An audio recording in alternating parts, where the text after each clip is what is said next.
أعوذ بالله من الشيطان الرجيم.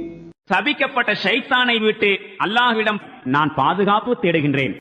ما أصاب من مصيبة إلا بإذن الله ومن يؤمن بالله يهد قلبه والله بكل شيء عليم.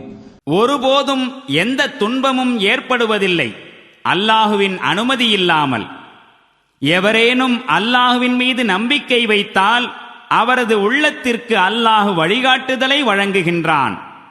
அல்லாஹு ஒவ்வொன்றையும் அறிபவனாக இருக்கின்றான். وَأَطِيعُوا اللَّهَ وَأَطِيعُوا الرَّسُولَ فَإِن تَوَلَّيْتُمْ فَإِنَّمَا عَلَى رَسُولِنَا الْبَلَاغُ الْمُبِينُ. அல்லாஹுவுக்கு கீழ்ப்படியுங்கள், மேலும் அவனுடைய தூதருக்கும் கீழ்ப்படியுங்கள்.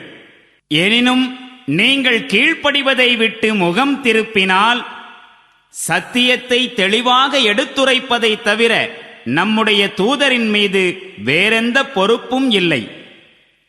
அல்லாஹு லா இலாஹ இல்லா ஹு வஅலா அல்லாஹி ஃபல்யதவக்கலில் முஃமினூன்.